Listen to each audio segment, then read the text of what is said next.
Welcome to my first ever uploaded YouTube video.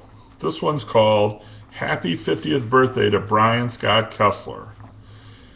Kathy called and asked me a while ago to leave a message for Scott for his birthday, and maybe a funny story or two. As you can see, I have some notes, so I'll be referring to them.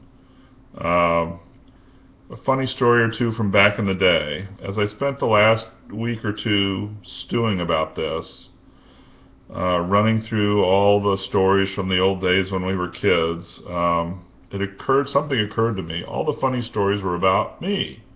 Scott was the cool kid, the popular kid, and I was sort of the dorky sidekick. So I'll tell a couple funny stories, however I may be the butt of my own jokes. Anyway, the theme of my video is the two smartest kids in the class. Scott and I met in the 4th grade when my family moved into the same neighborhood that he lived in, and we went to the same grade school, Indian Creek Elementary School, in the 4th grade. We sort of bonded. Our birthdays were exactly 1 week apart. I am 1 week older than Scott, so I turned 50 last week. We lived about 5 blocks apart, and of course we were the two smartest kids in the class. By 5th grade we were pretty much holding court in the classroom. You know, we knew everything. We sat in the corner, we shared a desk. They had these little 2-person desks, and we shared a desk, and teachers always called on us. We had every answer. And there's a funny story, and Scott's recollection may be a little different than mine, but we would have a unit on spelling, and the teacher would ask us to spell a word and then use it in a sentence, and somehow I drew the word ancient, and Scott, whispered something in my ear or gave me an elbow or whatever it was, but anyway, I went the obvious route, and when using ancient in a sentence, I said, Mrs. Bays, our teacher, is ancient. Got a lot of laughs. She sort of stalked across the room after me, and I actually fell back in my chair in fear. That's the kind of funny story where I'm the butt of the joke.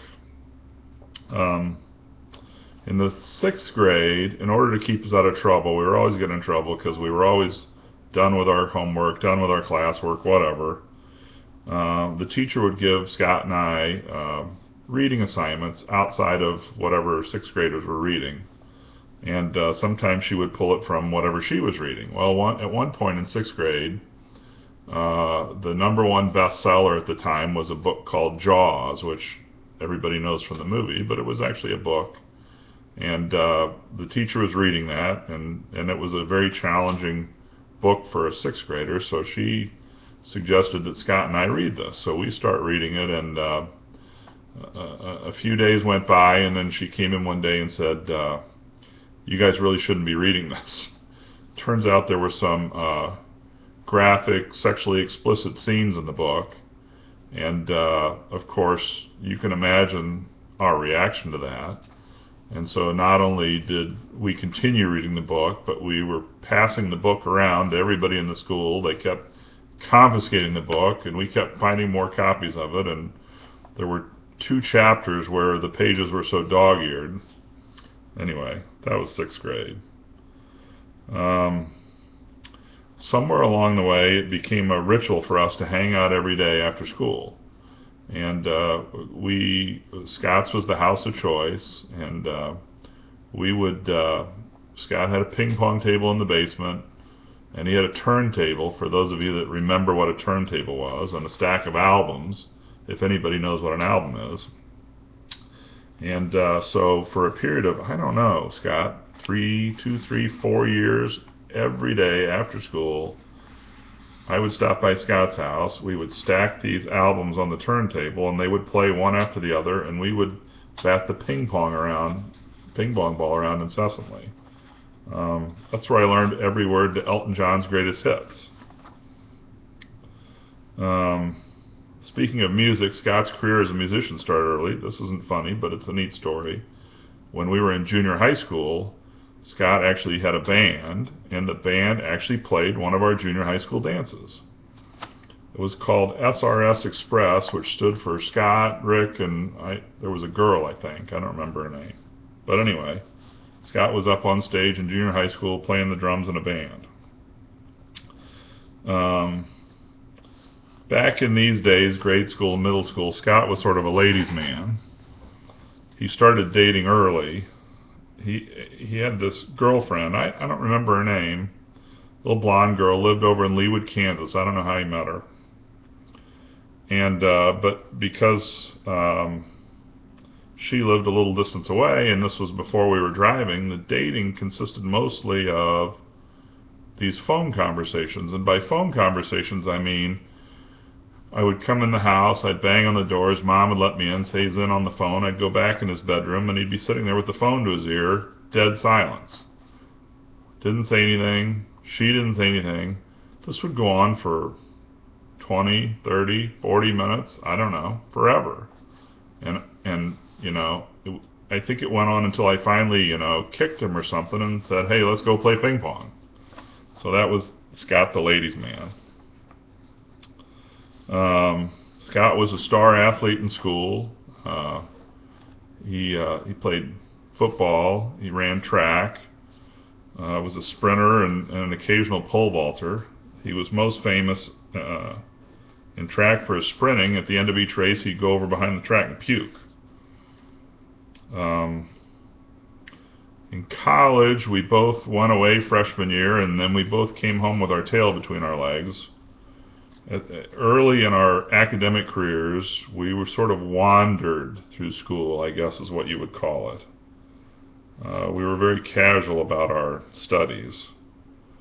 At one point, we had this great idea to motivate ourselves that we both took some classes together. Now, not the same classes, but at the same school at the same time. We were going to community college at Longview, I think it was called, in South Kansas City. And of course, it turned out this whole idea backfired, as you can imagine.